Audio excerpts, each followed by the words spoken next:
Brasil de Fato Podcasts.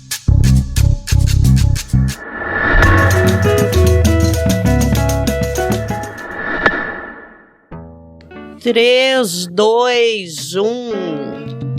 Nara, acalma teu coração. Sim, senhor. Que nessa semana o Corinthians voltou. Posso colocar doutor em História pela USP, militante trotskista. Aí essa eu não consigo falar no ar, hein? Aquarista, motociclista. Pode ser você simpático palmeirense, como você preferir. Tá bom. Simpático palmeirense. No fim das contas, o tal do falem mal, mas falem de nos mim. bota muita energia. Fala Aí bem. o Igor. Agora então com a nomenclatura corrigida. Eu só puxei pelo futebol para provocar o meu amigo Valério, que Pois é palmeirense doente. Alô, João Pedro. Oxalá o Corinthians se recupere, porque qual é a graça do Campeonato Brasileiro? Pô, Sted, ele ajuda nós aí, né? É que eu vim aqui para falar da CPI, falar mal da direita. Nós estamos no ar, estamos aqui com mais uma edição do nosso podcast de política do Brasil de Fato, o 3x4, produzido pelo Brasil de Fato, que toda semana, toda sexta-feira, conversa com vocês sobre os principais acontecimentos políticos do Brasil. E não é naquela formalidade, né, gente? É claro que a gente traz as confusões, as tretas, os memes, porque tudo isso é bem importante para a gente conseguir fazer uma leitura mais atual desse nosso momento aqui na nossa democracia brasileira. Eu sou a Nara Lacerda, sou repórter do Brasil de Fato. Estou aqui com meu companheiro de toda semana, o nosso querido Igor Carvalho, que também é jornalista do Brasil de Fato. E aí, amigo? Tudo bem, Narita? Como você está? Então, é nóis. Mais uma sexta-feira. Mais uma, que semana esquisita, viu? Eu tô até meio assim de começar esse podcast. Mas em maravilhosíssima companhia, porque aqui do meu outro lado está o João Pedro Stedley, economista, liderança do MST, que também está com a gente no 3x4 todas as semanas. Senhor João Pedro, bem-vindo mais uma vez. Não respondo a senhor. Você, João Pedro, bem-vindo ao nosso podcast mais uma vez. Foi um prazer, Nara, sempre te encontrar aqui. E ainda mais agora que nessa semana o Corinthians voltou. Conseguiu um 0-0. Isso já é meia vitória. Mas que otimista, Pois viu? é, cara. E assim, eu vou dizer que pode falar, futebol Não, tá eu liberado. só puxei pelo futebol para provocar o meu amigo Valério, que Pois é palmeirense doente. A gente tem que falar de quem tá aqui com a gente para formar o nosso 3x4, né? A gente tá com o historiador Valério Arcari, que é professor titular aposentado do Instituto Federal e é membro da direção nacional do PSOL, palmeirense, mora ao lado do Palestra. Portanto, nós teremos muita polêmica aqui neste podcast hoje, mas tudo bem, porque o assunto de hoje também é polêmico. Então vamos dar aquela subidinha de som e eu volto pra gente falar o que tá acontecendo. Pois é, o nosso tema hoje aqui no podcast é a CPI do MST. A gente vai falar sobre tudo que aconteceu ao longo dessa semana. Tivemos 2 sessões da comissão instalada lá na Câmara. Foram aprovados requerimentos, enfim. A gente vai conversar com o Stedley, com o professor, sobre o que essa CPI trouxe até agora, que tipo de discurso ocorreu, alguns vexames aconteceram ali, foi bem doloroso assistir algumas narrativas trazidas pelos deputados da extrema-direita, e a gente vai conversar sobre esse tema, mas a gente não pode começar o nosso podcast sem falar de outros acontecimentos dessa semana, porque, né, quem luta pelo meio ambiente no Brasil está muito preocupado. A gente teve uma semana em que fomos arrastados e arrastadas por decisões muito questionáveis, né? A Câmara dos Deputados aprovou um requerimento de urgência para votar o tal do marco temporal, aquela tese esdrúxula de que terra indígena no Brasil só pode ser regularizada para as populações indígenas que estavam na terra em 1989, quando a nossa Constituição... Enfim, gente, uma maluquice foi trazida para a nossa esfera judicial de uma maneira esquisitíssima nos últimos anos e agora teve uma aprovação de urgência o que leva o assunto diretamente para o plenário, então não precisa de nenhuma comissão lá no Congresso analisar esse tema que é super polêmico.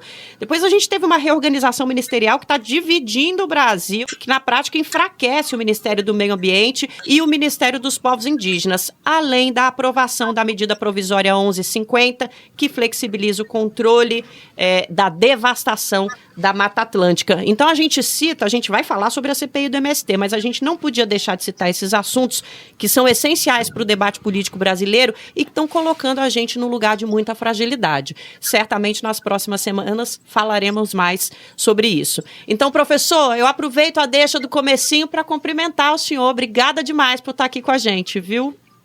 Obrigado ao 3x4, ao Brasil de Fato. Alô, João Pedro. Oxalá o Corinthians se recupere, porque qual é a graça do Campeonato Brasileiro se o Palmeiras não pode vibrar com vitórias sobre o Corinthians? Avante, Timão! Então vamos começar, Igor? Vamos, bora. João Pedro, eu fiquei ontem e anteontem acompanhei, infelizmente, as horas e horas e horas dessas sessões da CPI e encontrei ali um cenário muito divergente daquilo que vejo de perto, que vi em alguns cantos desse país, em assentamentos do MST. Eu queria começar esse programa perguntando para você qual a sua relação com o MST, contasse um pouquinho da criação do MST e a sua relação com o movimento. Eu vou chorar. Primeiro eu vou responder, comentar Emoções. o tema da Nara. Segundo, eu não gosto de ficar falando de biografias. Nara, acalma teu coração. Sim, senhor. A luta pela reforma agrária tem tudo a ver com o meio ambiente. Achei. É um dos pontos da nossa plataforma, é produzir alimentos saudáveis, sem veneno, com agroecologia, proteger a natureza, replantar, né? Nós estamos com esse plano de plantar 100 milhões de árvores. Então, isso tudo para dar um testemunho de que o nosso movimento, historicamente, sempre se ligou com as causas da natureza, dos povos indígenas, dos quilombolas, etc. Mas eu queria comentar contigo de que, de fato, essa ofensiva que a direita fez contra essa pauta ambientalista, ela também tem limites. E eu tenho convicção de que, certamente, o presidente Lula, se chegasse assim, vetaria. E depois, para derrubar o veto, aí precisa 75% dos votos, que a direita não conseguiria. Então, eu estou mais tranquilo com o resultado dessas votações, que, como você disse, são indicativos da ofensiva da direita. E nesse mesmo âmbito, temos uma notícia positiva, pessoal, anota aí. Está sendo debatido no Supremo Tribunal Federal a legalidade de uma lei do Estado do Ceará, que foi iniciativa do deputado ambientalista do PSOL, Renato Roseno, e que depois o governo, Camilo Santana, consagrou a lei. Bem, os ruralistas, mesmo desses que estão nos acompanhando na CPI, entraram no STF com uma tal de ADIM, alegando que um Estado não pode fazer leis sobre o meio ambiente. Esse processo vem se arrastando, caiu durante o Covid para a ministra Carmen Lúcia como relatora, e agora, nessa semana, começou o julgamento. E é um julgamento que está sendo pela internet. Eles falam, mas não precisa ser presencial. Sim. E felizmente já está 4-0 pela legalidade da lei. Quase já temos uma maioria consolidada, mas o que é mais importante, que entre os 4 ministros que votaram, tem 2 que são muito emblemáticos. Além do voto da relatora, né, que votou pela legalidade, nós tivemos o voto do ministro Gilmar Mendes, porque era uma incógnita, e nós tivemos o voto favorável do ministro Alexandre de Moraes. Então, eu acho que nós vamos consolidar que sim, é possível que estados e municípios façam leis sobre o meio ambiente, mais além do significado da lei que proíbe a pulverização aérea de agrotóxico lá no Ceará. Porque nós, em outros estados, também estamos sendo vítimas, inclusive assentamentos do arroz orgânico, foram prejudicados na última safra porque fazendeiros vizinhos, talvez até propositalmente, por isso nós entramos na justiça, passaram de avião veneno que atingiu as nossas lavouras. E o nosso pessoal que está acompanhando os estados, pelo levantamento, tem 18 estados que já estão discutindo nas assembleias novas leis. Então, olha o perigo. Se o STF bloqueasse o Ceará, A gente não conseguiria. Não conseguiria. Encadeia. Então, Nara, calma o coração, estou otimista sobre É uma notícia muito boa sobre uma legislação pioneira no Brasil, mas, Stedley, você não vai fugir de falar sobre como essa relação com o movimento começou, porque a pergunta está no ar. A gente precisa falar para as pessoas, depois daquele show de horrores, que no fim foi um mais do mesmo dos últimos 2 dias, explicar para as pessoas que movimento é esse, a tua história. Pô, Stedley, ajuda nós aí, né? É que eu vim aqui para falar da CPI, falar mal da direita. Fala Aí bem. o Igor para ficar, né? Ô, professor, vamos trazer uma emoção para esse podcast que o Stedley claramente está jogando contra aqui os nossos cliques. Professor, fala um pouquinho da história do senhor com o movimento Sem Terra no Brasil. Quando que o senhor conheceu e o que o senhor acha que ele representa hoje para a luta popular no nosso país? Porque aí a gente introduz a CPI, Stedley, que é muito importante a gente falar para as pessoas que o que foi falado nesses últimos 2 dias não é novidade para ninguém. Então a gente tem que tomar muito cuidado com esse discurso da década de 80 e 90 contra o movimento popular genuíno, né? Que tem todo o direito de existir. Vamos nessa então, professor, emocionar o nosso público. Mas com rigor. O MST surge nos anos 80 como um dos instrumentos de luta mais vigorosos, autênticos e populares na fase final da luta contra a ditadura. Ele é parte de uma onda que assumiu forma com as greves do ABC, dos professores, dos petroleiros, da construção civil, dos bancários, com a fundação do PT como instrumento para liderar a mobilização de massas contra a ditadura militar, contra a transição pelo alto, a grande concertação elaborada pelo Golbery e que fracassou em grande medida nas mãos do Figueiredo, a fundação da CUT em 83, para dar um impulso à unificação da luta dos trabalhadores urbanos, e é no calor desse movimento que surge o MST, a partir de uma mobilização heróica nos arredores de Passo Fundo, a primeira grande ocupação de uma fazenda improdutiva, a partir da iniciativa de um coletivo de militantes que levantaram uma bandeira histórica no Brasil, que é a luta pela reforma agrária. O Brasil, ao contrário do México, do Peru, da Bolívia, não conheceu nunca reforma agrária. Ao contrário, a tragédia da ditadura, uma das sequelas da derrota histórica de 64, foi que milhões e milhões, não menos de 5, não muito mais do que 10 milhões de pessoas, há controvérsias, foram obrigados à migração desesperada para fugir da fome, do desespero, da miséria para o Sudeste, e foram a força de trabalho que impulsionou a segunda onda da industrialização brasileira. Eu conheci João Pedro no Diretório Nacional do PT. Nós estávamos entre os jovens militantes que estávamos construindo uma ferramenta de luta justamente para que houvesse as diretas já.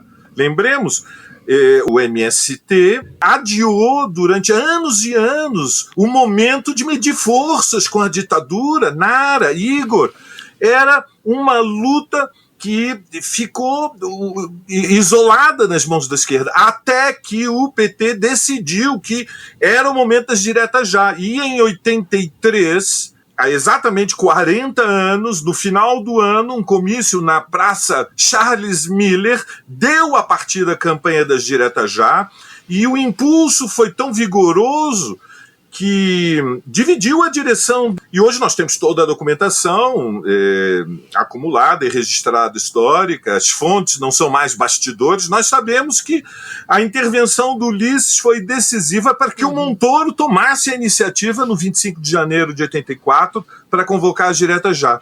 E isso é o impulso que deu origem ao MST, um movimento heróico que, contra a corrente, vem demonstrando que os camponeses, organizados através de cooperativas, são capazes não só de produzir, mas produzir melhor e responder às necessidades de abastecimento do nosso povo. Agora, professor, diante de toda essa história, o que essa CPI, e aí acho que é uma pergunta que a gente estende para o Stedley também, né, Igor? O que a gente pode dizer que essa CPI, capitaneada pela extrema-direita, quer ao tentar manchar essa história que está intimamente ligada à construção da democracia brasileira, depois da redemocratização? Nós temos que chegar a quem financia esse grupo de criminosos que causa terror no campo.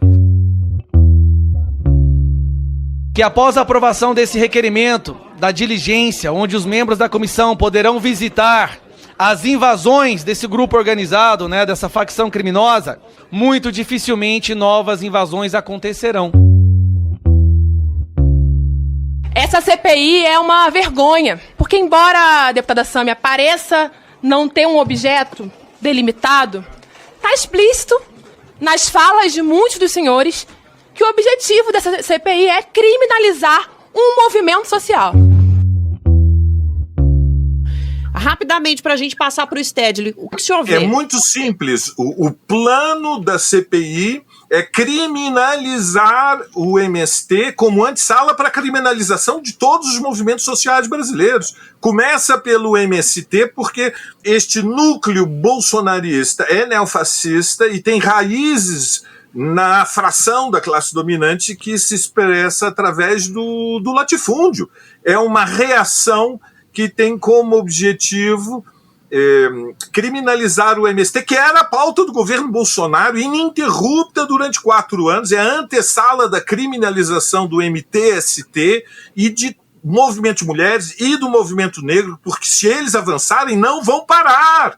E, portanto, cerrar trincheiras em defesa do MST é uma questão de princípios. O governo Lula não pode tremer. É preciso derrotar no terreno das ideias todas as acusações que são fake news, que são falsificações, que são desonestas, que são calúnias contra o MST. E mais, é preciso que o governo abrace um programa de apoio à agricultura familiar, de impulso à reforma agrária. E nesse terreno eu creio que há uma forte unidade de toda a esquerda. E você, Stedley, o que você acha? Como é que você viu esses 2 primeiros dias? Bom, primeiro agradeço nosso querido companheiro Valério Arcari, porque ele deu a dimensão da origem do nosso movimento, viu, seu Igor? Você que é jovem. O MST é um movimento social, portanto, a sua construção é necessariamente coletiva. Eu fui um entre milhares que participou desse processo. E agora, vindo a CPI, complementando também o raciocínio, a CPI é uma obra da extrema-direita que, perdendo o executivo, se incrustou no legislativo e está tentando impor várias derrotas à esquerda, como você citou na pauta do meio ambiente, e ao governo Lula. Então lá é a resistência deles agora. E também, diga-se, no baixo clero do judiciário, eles têm muita influência ainda por esse Brasil afora. Então o que eles tentaram fazer? É criar uma comissão que tem vários objetivos. Primeiro, ser um palco para eles criarem factoides para alimentar sua base e repercutir nas suas mídias. Então, por que a CNN, a Jovem Pan, está transmitindo direto? Porque é uma maneira de alimentar essa extrema-direita. Segundo, eles querem acuar o governo do Lula. Então, querem atingir toda a esquerda e atingir o governo Lula, deixar o governo mais medroso, impedir que ele avance na reforma agrária ou cobrar mais caro o pedágio de uma votação em temas que o governo tem interesse. E, por último, tem os interesses particulares. Por exemplo, o Ricardo Salles, notoriamente é candidato a prefeito de São Paulo. O próprio partido dele é contra. Então ele precisa ter uma exposição mediática para até as pessoas de São Paulo saber, esse é o Ricardo Salles. Então ele vai aparecer toda semana na CNN, na Jovem Pan, não sei mais em quê, e com isso ele dialoga com a base direitista de São Paulo. Eu até estou torcendo que ele vá de candidato a prefeito, porque fica mais clara a disputa ideológica na prefeitura. Então ele precisa aparecer.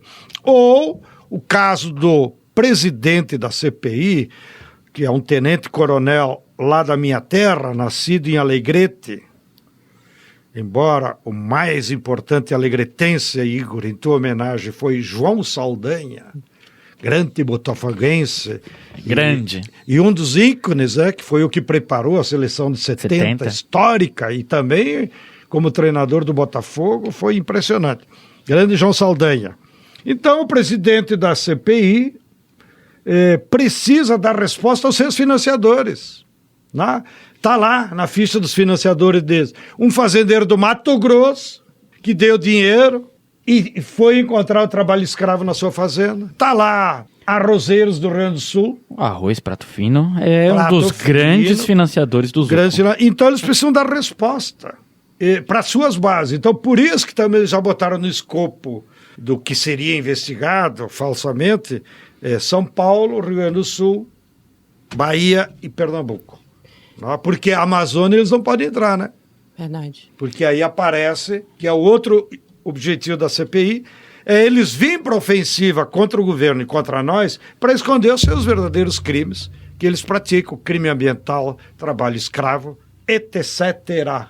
Agora, sobre isso, João Pedro, professor Arcari, ontem nós vimos o que deve ser uma tendência dessa CPI, que tem uma ampla maioria de extrema-direita, e eles derrubaram os requerimentos que pedia justamente o levantamento das multas ambientais, da dívida das empresas do agronegócio, e também pedia um terceiro requerimento, agora me fugiu, que foi derrubado ontem, multas, acho que o Rodrigo pode me ajudar aqui, eram 3, multas ambientais, dívida com Fernando Haddad, a dívida com a União. Dívida com o Fernando Haddad, eu amei. Os convênios do MAPA, isso, exato. durante o governo Bolsonaro, com os fazendeirados. É isso, porque foi aprovado um requerimento para investigar o financiamento da Feira da Reforma Agrária, e os parlamentares da esquerda querem saber quem financiou os grandes eventos do agronegócio nesse país entre 2018 e 2022. Às vezes era leilão de gado. Exato. O rodeio. Muito rodeio foi certamente agrichou. Certamente agrichou. Vale lembrar aqui, o Brasil de Fato noticiou um tempo atrás também, que inclusive locutor de rodeio, eu não vou citar o nome aqui, locutor de rodeio próximo da família Bolsonaro, foi patrocinado pela Caixa Econômica Federal. Então, qual vai ser... São informações importantes nesse âmbito que foram derrubadas. Qual vai ser o peso, professor Arcari, se o senhor quiser começar, dessa maioria ali na CPI? Como combater essa maioria estabelecida ali na CPI? Bom, essa CPI é a expressão do assanhamento e da insolência da extrema-direita, que se descobriu numa situação defensiva depois da semi-insurreição carnavalesca, caótica, criminosa do 8 de janeiro. É insolência. E se trata de uma tentativa de construir um circo, como disse João Pedro, para ter evidência diante de um dos desafios centrais que estão colocados pela conjuntura. Igor, é uma resposta ao cerco que se fecha sobre a família Bolsonaro e a possibilidade, e a rigor, digamos, justos, honestos, o perigo para eles, que é a prisão do Bolsonaro, o desenlace do combate ao bolsonarismo, é a investigação implacável e, finalmente, a condenação do núcleo central que deve ser o destino do Bolsonaro, o cárcere.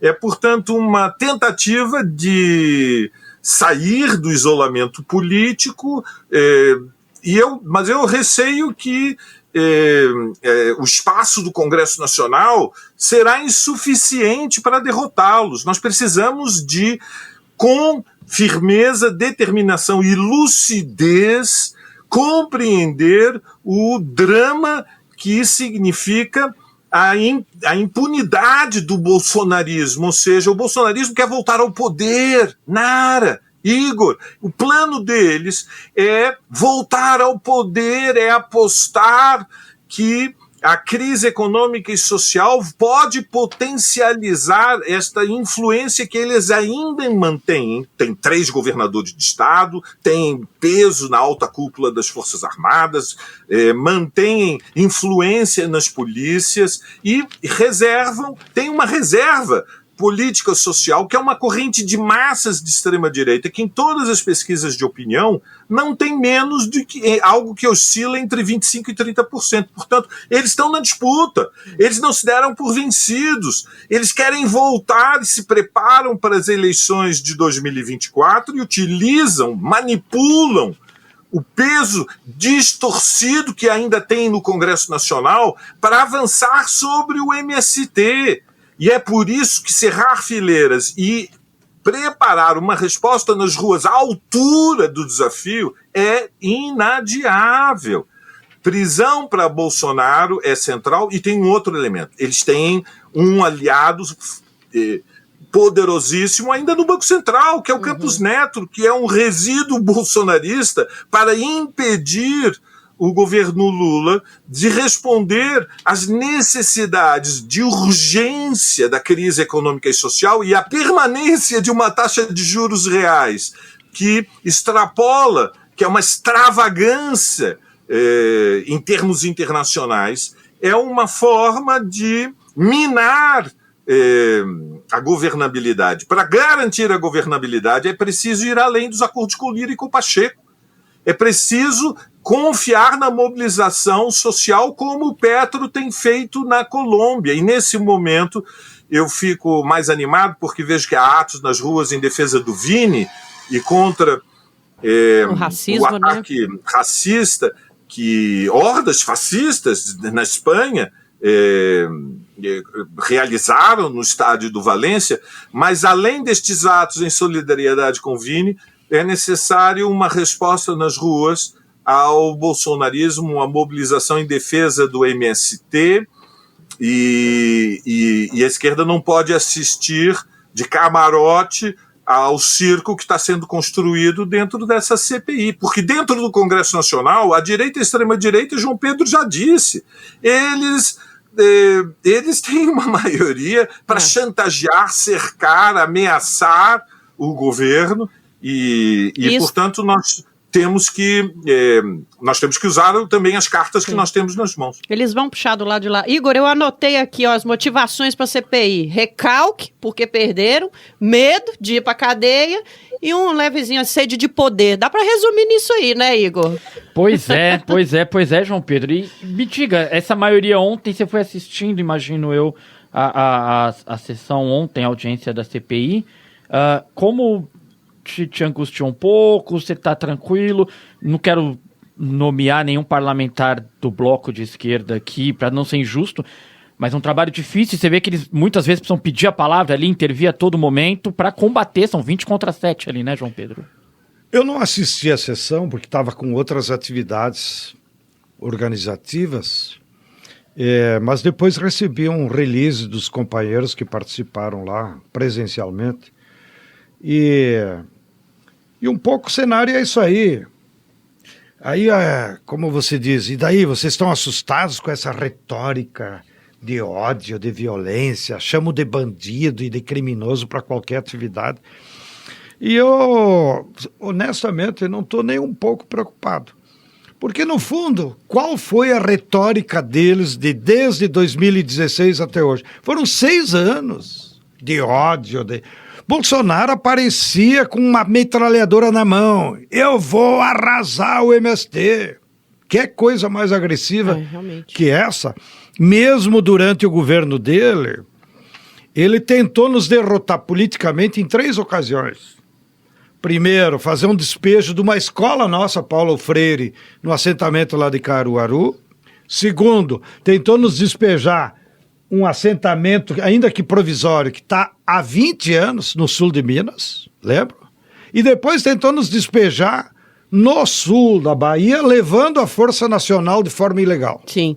todo esse discurso aparecia lá na prática com a arma na mão ainda. Mas nós apelamos para a fórmula histórica da classe trabalhadora que o Valério acabou de descrever.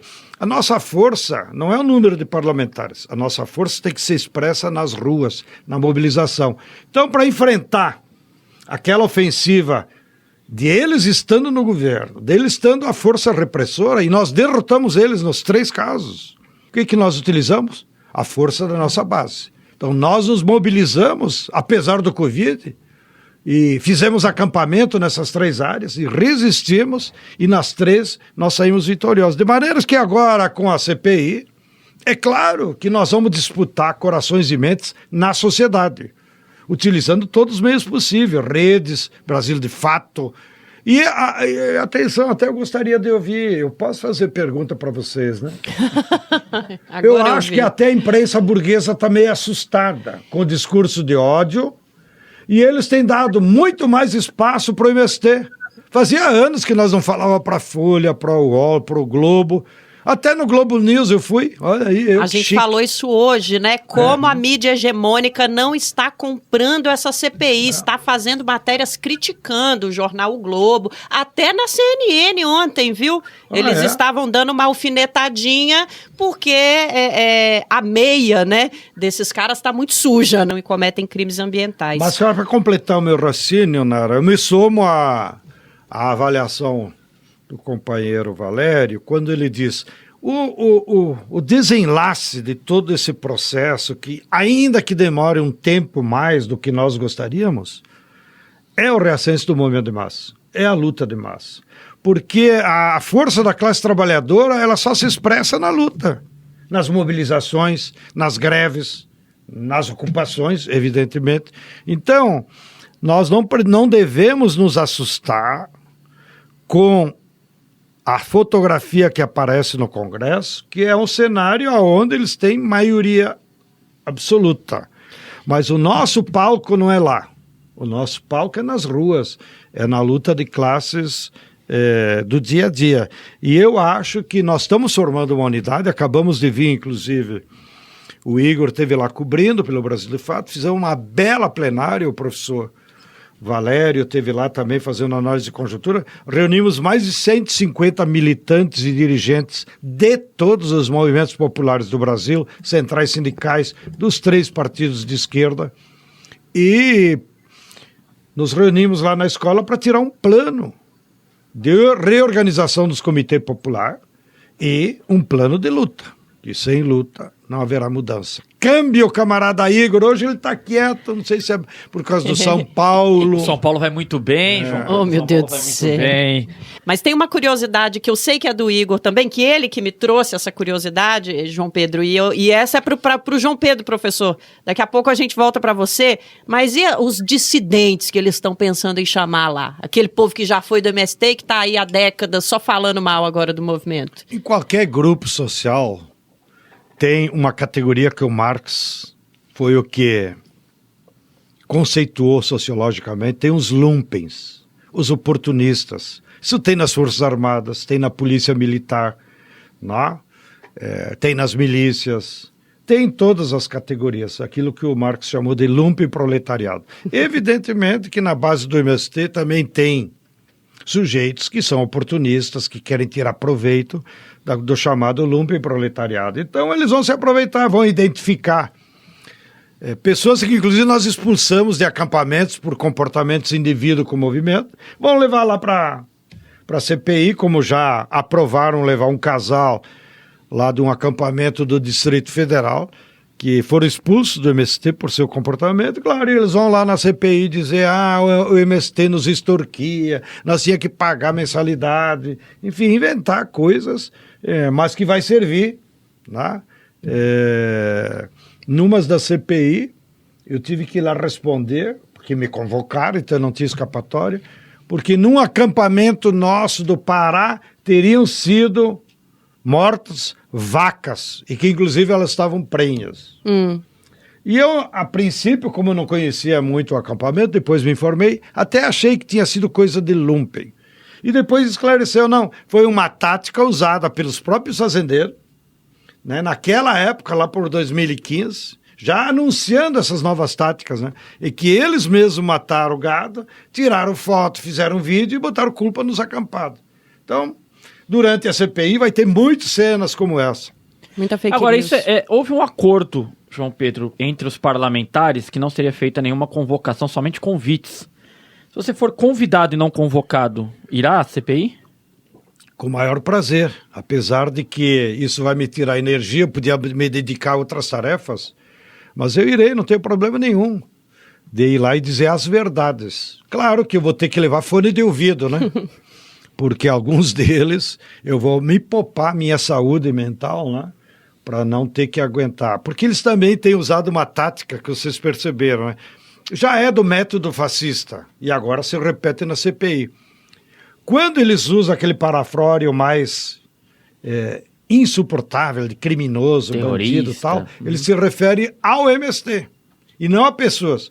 Porque enquanto for ao MST, como o MST é um movimento popular, o MST não tem como entrar na justiça contra eles. Mas se eles agredirem pessoalmente alguns dos dirigentes do MST ou deputados, nós entraremos no STF para processar, assim como se eles usarem nos Twitter.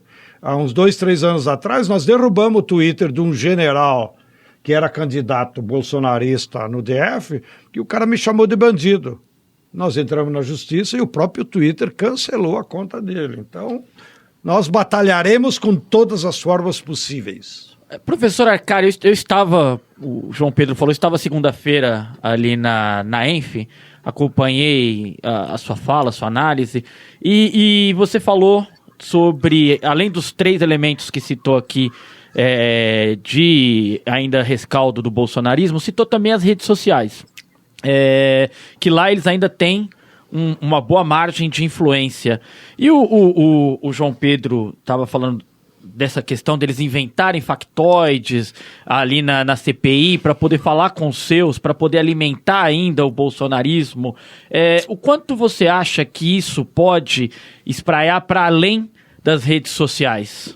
Eu não subestimo as redes sociais, Igor. Eu creio que depois que se baratearam os smartphones, aproximadamente, o processo começou há 10 anos atrás, nós vimos não só no Brasil, mas no mundo, a importância das redes sociais. São, a rigor, a escala mundial, bilhões de pessoas. No Brasil são dezenas e dezenas de milhões de pessoas que estão diariamente nas redes sociais e que, portanto, recebem mensagens. Há uma disputa ideológica feroz, porque há um envenenamento da consciência de dezenas de milhões de pessoas com histórias que são fantasias delirantes, teorias da conspiração, são a expressão de um rancor, de um ressentimento social que alimenta um discurso contra-revolucionário, um discurso paranoico, contra todos os direitos conquistados pelos trabalhadores, pela juventude, pelas massas populares ao longo dos últimos 35 anos.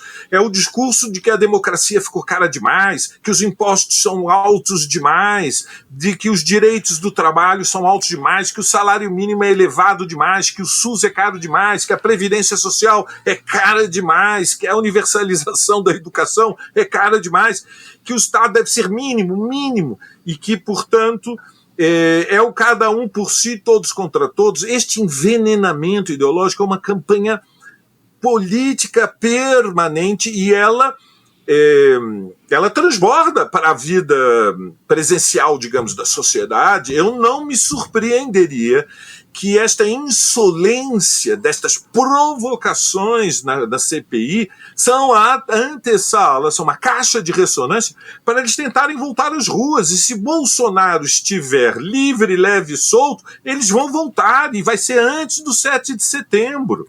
E nesse sentido, sejamos claros, nós não derrotamos os neofascistas unicamente colocando um voto na urna. A vitória do Lula foi gigante, mas foi muito apertada. Foi imensa, mas foi muito estreita. Nara, Igor, todos que acompanham o 3x4. Os neofascistas, não só no Brasil, vimos agora recentemente a eleição do Chile. Os neofascistas são uma corrente política que não pode ser normalizada, e há uma instrumentalização por parte dos núcleos mais poderosos da classe dominante para normalizar, legitimar a extrema-direita como uma corrente eleitoral legítima como qualquer outra. Não é. Não são legítimos. São inimigos irredutíveis e implacáveis das liberdades democráticas mais elementares. E se depender deles, não há nenhuma condição para uma tentativa de golpe, né, como foi o 8 de janeiro, mas eles estão numa dinâmica de acumulação de forças, eles têm uma estratégia política e estão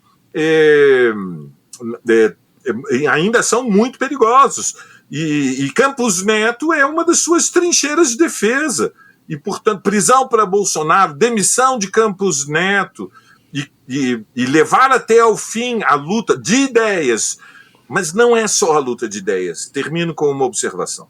Ideias são muito importantes. Argumentos são muito importantes. Mas força se combate com força. Axé. Essa é a lição mais poderosa da história. Sem mobilização de massas na escala de centenas de milhares de milhões, nós não empurramos de volta o neofascismo para a marginalidade política. O medo tem que mudar de lado.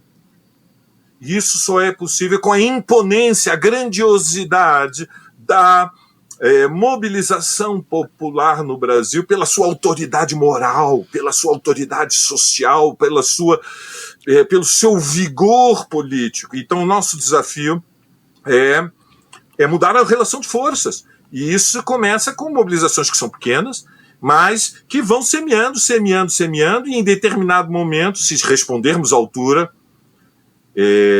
dá o salto de qualidade. E nesse sentido, nós temos que apostar nos erros deles. Veja como o Palmeiras vence.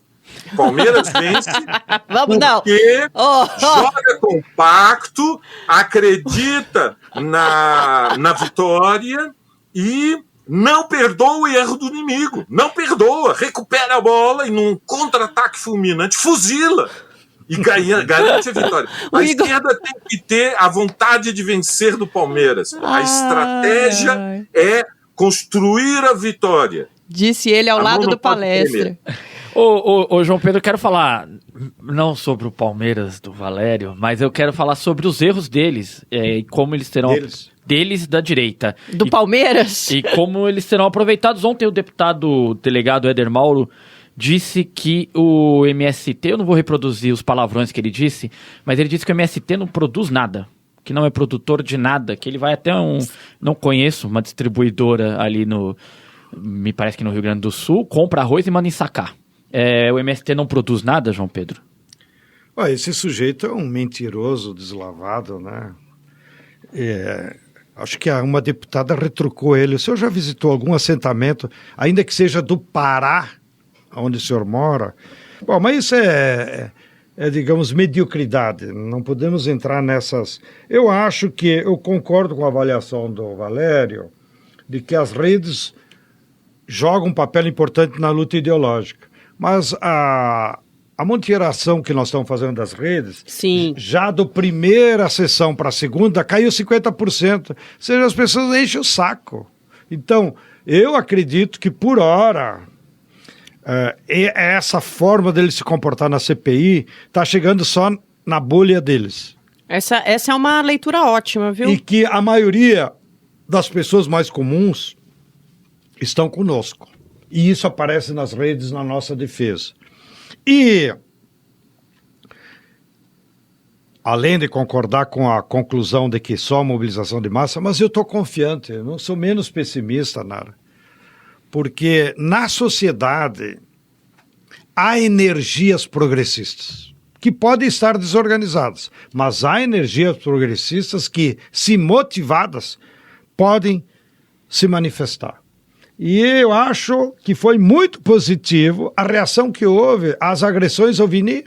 Você vê ele sozinho, ao denunciar e enfrentar a Liga, ele causou um pandemônio no mundo inteiro. Né? Então, e quem é que protegeu os Vini? Quem é que reagiu? A sociedade.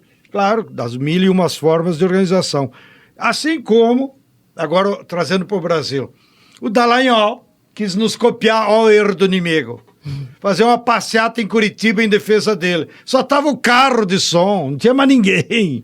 Foi ridículo a passeata dele. Então, em Curitiba, onde eles tinham hegemonia completa, onde elegeram o Moro senador, onde reelegeram o Ratinho, e eles convocam uma manifestação e não vai ninguém, há sinais no fim do túnel que dizem que os ventos podem soprar para o nosso lado. E também as redes demonstram que, do ponto de vista das, como diz a moçada aí, das narrativas, os bolsonaristas estão um pouco acuados, porque os fatos que repercutem na sociedade são negativos para eles. A ameaça de prisão ao Bolsonaro, as joias, agora o cartão da dona Michele, Sim.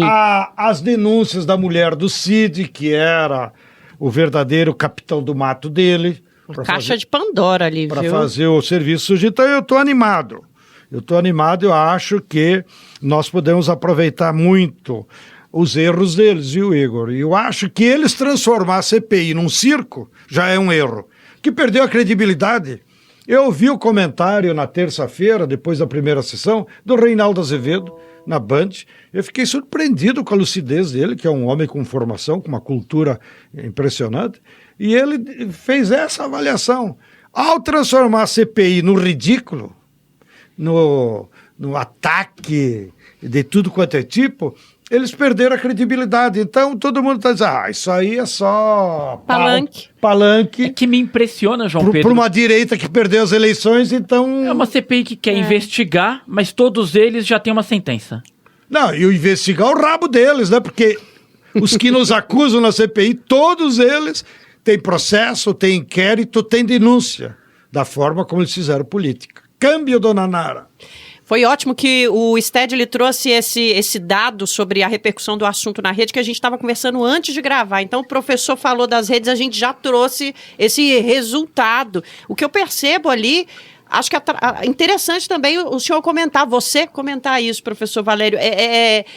Eu tenho uma sensação de que o que está sendo falado pela extrema-direita na CPI do MST é discurso velho. É coisa que eu, com 42 anos, escuto desde pequena sobre o MST e que não faz parte do imaginário que a população tem hoje do MST. O senhor acha que trazer essas discussões tão antiquadas e essa imagem tão antiquada do movimento, que não deixa de ser uma tentativa de desvalorizar e desconstruir o que foi construído. O senhor acha que dá para chamar de tiro no pé também, professor? Porque tá parecendo anos 80, 90, ninguém cai nessa não, né? Quer dizer, a gente nunca pode dizer isso no Brasil, né? Nunca pode dizer isso no Brasil, cara. O Brasil é uma sociedade que ficou fraturada durante 7 anos. E nós tivemos uma vitória, temos uma sensação de alívio, mas é preciso ir até o fim na luta contra o bolsonarismo. O circo pode se voltar contra eles e partirmos para o contra-ataque. Eu acho que é realista a avaliação do João Pedro de que há uma dissidência na classe dominante, ou seja, o segmento que se afastou do Bolsonaro durante a pandemia, que tentou construir a terceira via, que depois empurrou a Simone Tebet para dentro do governo, amparada na presença já do Alckmin na fórmula presidencial, não está dando corda para a CPI, e isto evidentemente favorece a defesa do MST, e nós temos que nos aproveitar da divisão dos inimigos. Mas o mais importante é aproveitar os erros deles. Ou seja, quando eles tropeçam na bola, vamos para o contra-ataque. E quem tem que ser criminalizado é o Salles, porque o Brasil, ou pelo menos a parcela da população que tem um pouco mais de informação, como disse o João Pedro, as pessoas comuns, as pessoas que querem informações objetivas, não esqueceram o papel do Salles à frente do Ministério do Meio Ambiente, o famoso discurso na sessão ministerial de passou o boi, passou a boiada, e, sobretudo, o escândalo da madeireira da Amazônia, quando o IBAMA confiscou madeira ilegal. A decisão do Salles foi punir aqueles que estavam fazendo cumprir a lei com repercussão mundial, porque há uma comoção internacional com as queimadas na Amazônia. Então, o crime verdadeiro que ocorreu no Brasil impunemente desde o golpe de 2016 é que as queimadas na Amazônia e no Cerrado não pararam de aumentar.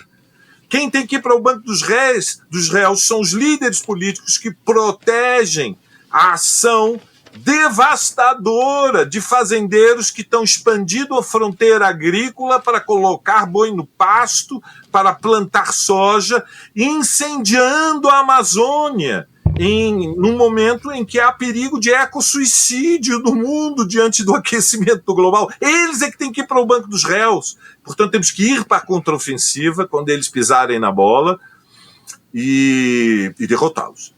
É isso. Vamos lá, Igor. João Pedro, além dos requerimentos, há um tripé estabelecido ali.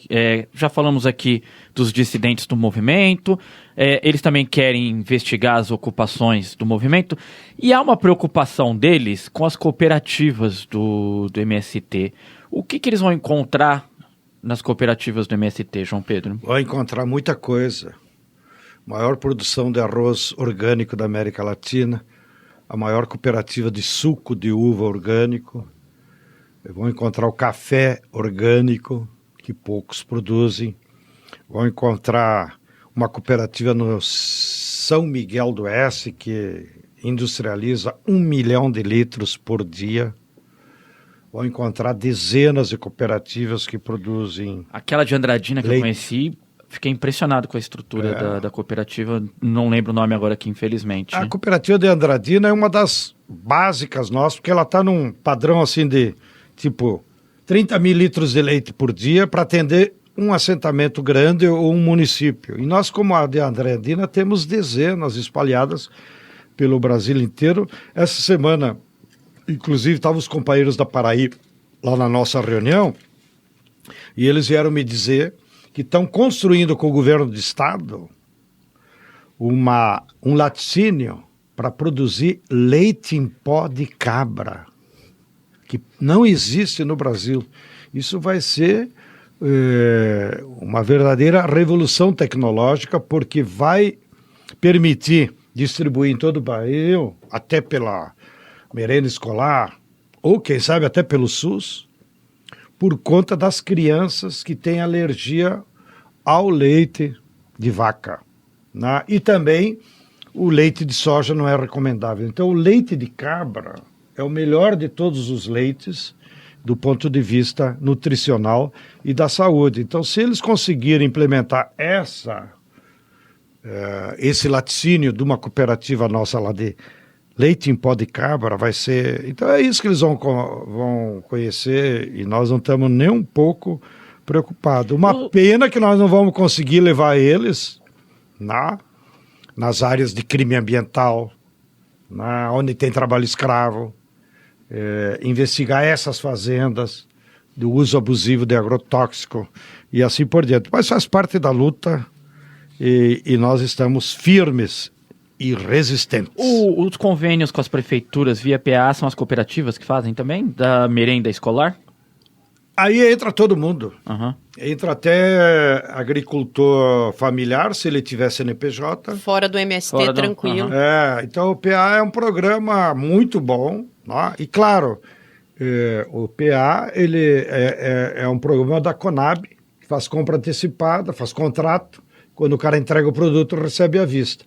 E o PENAI é pelas prefeituras. Aí a prefeitura faz edital, e as cooperativas ou associações, ou também um agricultor familiar, se inscreve de acordo com o produto ou a quantidade, para fornecer os alimentos para as escolas daquele município.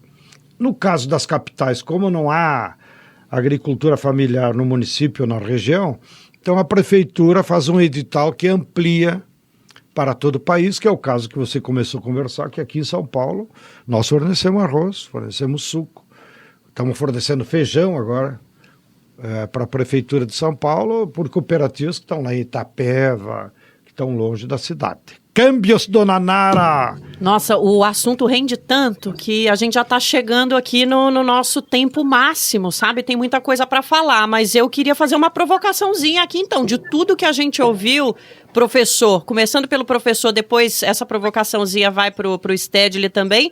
O resumo é de que a CPI é palco, é palanque, tá falando com um público com o qual essa extrema-direita já fala, para produzir cortes e memes para as redes sociais. Mas a verdade verdadeira é que é mais do mesmo, né? Não é a primeira vez, já houveram várias CPIs aqui que, de forma equivocada, cruel e injusta, tentam manchar a honra de um movimento que tem uma história de organização da luta pela reforma agrária, pelo direito à terra. O que o senhor acha, professor, para a gente resumir essa conversa nossa? Então, o resumo é esse palanque, né? Não tem outra motivação para essa comissão, né, aparentemente. É totalmente artificial, é um palanque, é um circo construído com cumplicidade do Lira para dar visibilidade à extrema-direita e tentando criminalizar um dos movimentos sociais mais legítimos, dos quais toda a esquerda brasileira tem orgulho, porque é uma organização popular entre as mais sérias do mundo. E evidentemente, trata-se de uma provocação. A rigor, é disso que se trata, é a terceira vez que se constrói no Brasil uma CPI no Congresso Nacional de Investigação do MST, e vai ter o mesmo destino das duas anteriores. Vai ser uma página triste na história do Congresso Nacional. E você, Stedley, o que você acha? É isso, para resumir? Eu acho que está bem resumido. Eles querem dialogar com a base deles e alimentar esse discurso de ódio. E, claro, tem os interesses eleitorais, como o caso do Ricardo Salles, que precisa ter exposição pública para que a população de São Paulo o conheça, mas vai conhecê-lo pelo lado negativo dele. E é isso que ele não imagina, porque tudo na vida, como a dialética nos ensinou, tem dois lados, os positivos e os negativos. Nós, usando a dialética, como já dissemos, vamos procurar fazer uma limonada desse limão. Ô, professor, a gente chegando no finalzinho do nosso programa, tem uma pegadinha para o senhor, que a gente não teve tempo de conversar com o senhor sobre isso antes de entrar aqui no ar. Todo final de programa, nós todos aqui, os 4, a gente sugere para os nossos ouvintes e para as nossas ouvintes uma dica cultural. Pode ser uma série que o senhor está vendo, um espetáculo que vai estrear, um livro, pode ser uma música de 50 anos atrás, enfim. Pode ser o que o senhor quiser. Então, se o senhor tiver... Aliás, vou parar de chamar de senhor, que já foi me pedido desde o início. Se você quiser e conseguir pensar rapidamente numa dica, a gente tá aqui. Eu vou começar a dica pelo Stedley, depois vou pro Igor, e aí, se você tiver uma, professor Valério, a gente traz também, porque cultura não quer demais. Vamos lá, Stedley. Bem, eu gosto sempre de citar livros, porque os espetáculos, em geral, só pegam a população de São Paulo, né? Como eu até indiquei, a Agropeça, que está fazendo sucesso absoluto. Tentei ver, está tudo esgotado, um mês esgotado. Então, a nossa turma está vendo se eles não fazem uma sessão especial para os militantes do MST, lá no Sesc Pompeia, vizinho do Valério. Verdade. Mas eu queria aqui aproveitar essa nossa tradição e indicar um livro que eu vi a resenha no Caderno de Cultura do Estadão. Olha aí! Estadão, você está ouvindo? O livro é Bilionários Nazistas, do autor David de Jong, que morava na Holanda e, temeroso das consequências, foi morar em Israel, já que ele tem ascendência judaica. É da editora Objetiva. Vão lá, comprem, pela internet, é fácil. Mas na resenha já aparece, e me chamou a atenção. Atenção, Valério, não é provocação, está na resenha que eu li no Estadão. Uma das empresas que ajudou a financiar o nazismo e depois acumulou com o nazismo é a seguradora Allianz. Opa! Que é uma das coproprietárias do estádio do Palmeiras. Mas depois de 20 anos deixa de ser e volta tudo pro palestrão, E né, a professor? outra que eu quero citar aqui, que essa eu sabia porque eu não li o livro ainda, é a Bayer e a BASF. Na origem, a Bayer e a BASF eram uma só empresa que fabricava venenos para matar as pessoas. A nossa querida Olga Benário, que o professor de história sabe muito bem, ela foi assassinada num campo de concentração em 1936 pelo gás tóxico produzido pela empresa que antecedeu a Bayer e a BASF. Aí no Tribunal de Nuremberg, para tentar desmontar essas grandes empresas, daí eles dividiram em duas. Mas elas tiveram a sua origem lá no nazismo. Então, pessoal, vocês que estão em casa, procurem aí pela internet bilionários nazistas, que nos ajuda a entender, né, quem que financia o governo Bolsonaro. Quem que financia, ou seja, como o Valério disse muito bem, foi a burguesia que botou Bolsonaro. Foi ela que sustentou e ela se beneficiou. Olha aí, o Haddad agora, entre uma das coisas boas que ele fez, revelou, durante o governo Bolsonaro, 15 mil empresas tiveram isenção fiscal equivalente a 50 bilhões de reais.